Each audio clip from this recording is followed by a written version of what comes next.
It's amazing being here in England. You just happen to be walking along and look who you bump into. I mean, the fact that I'm on the set of The Bill has nothing to do with it. So, would you like to tell them, if they don't already know, who you play in this extraordinary thing called The Bill? Well, PC Tony Stamp. There.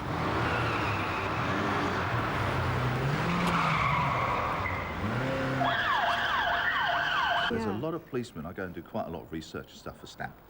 And there's a lot of policemen who say, you know, I used to come home from school and go watch The Bill and stuff, and I knew I wanted to be a policeman then.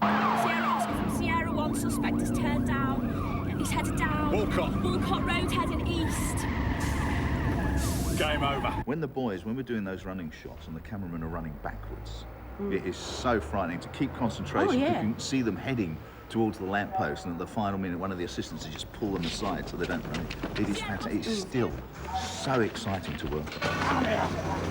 The show's been running for, what, 20 years? Yes.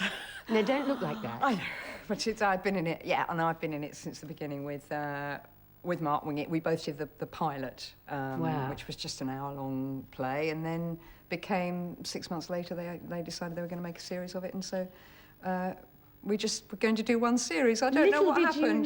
Little did I know. The thing about The Bill is that it's just been there for a very long time, and it has always changed itself. It changes all the time. Are you all right? Does it ever get to you, the fact that it just never stops coming? Look, you can't start talking like that. It's all part of the territory. What I think people don't realise, to keep a show like this running, you've got to try other things. I mean, to be perfectly honest, this show, I think, would have shut down probably 3 years ago. The viewing figures were bad. We were losing audience. Now, you have to do something about that. You either do something about it or you go, OK, let it go down the pan then.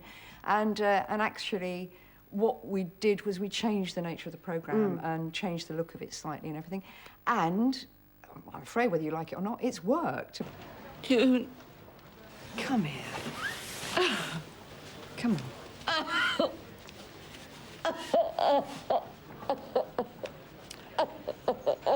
I have got the wonderful Mark Wingett, who played, you say DC? Yeah, Detective Constable James Carver. I like the way you said that. Yes. Can you say that to me again and then Detective Constable James Carver.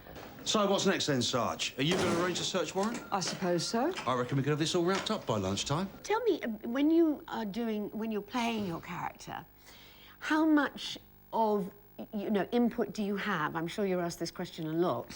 How much input do you have into, I know you've got your scripts, you're given them, Sure.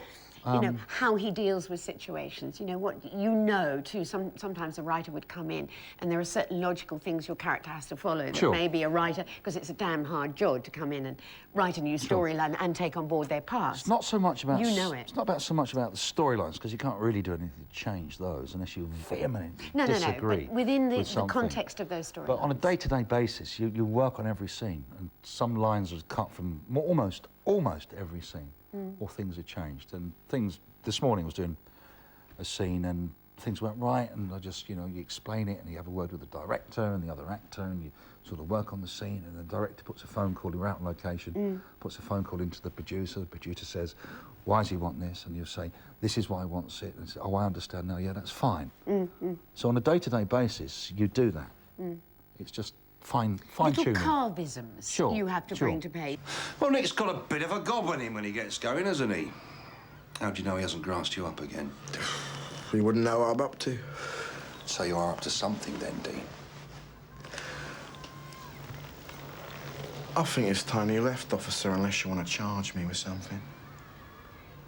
No. Didn't think so. Hello, look, it's Reg. What's wrong with you, Reggie, babe? I'm feeling bad. I know you are too. I've never felt better. You look so different. When I first saw you just now, you really look so different, which is lovely to see. An actor not looking like his character because of your hair. May I touch it? Yeah. It is real, isn't it? I hope so. It's not going to fall off or anything. It shouldn't. The money I paid for it. That to happen in front of all these wonderful Australian. No. Now, you see, we're used to seeing, look at that little face that we all have fallen in love with. Look, whilst we were chasing your car, Mr. Conway was being attacked. I just think... Well, would you just do one? You're doing me head in. You have been for a while. In your character as Reg Hollis, you know, we sort of, he's the one that a lot of people feel has been the most straightforward policeman. You know, yeah, that's what you were saying. The one that you want to ask help from, one of the characters in the show that you really believe you might get it from, and straightforwardly is Reg. Yeah, well, he's quite an even, I guess he's a sort of an even sort of person, isn't he? He seems to be fairly, but yeah, he's had his ups and downs. I think he's had his, you know, over the years. I'm not necessarily going to be able to recall. He comes through them without as much baggage. I think that's what people like, is that he's seen to survive. Urgent assistance, 119 Canley High Road. Fight between IC1 and IC4 used outside Burger Bar. It's a wonderful programme, and I would imagine that you're very proud to have been involved in it. Oh yeah, completely. Yeah. Totally. I mean, just this year, when I've been saying 20 years, I mean, okay, you know, they've all been long times. 5 years was like 10 years, but 15 years was a long time, you know, 16, 17, 18, 19. Now saying 20, you know, I'm like, oh, because people say every day, how long have you been? 20 years. And I think 20 years. It doesn't compute. Like, I just can't. No. Just, it makes no sense.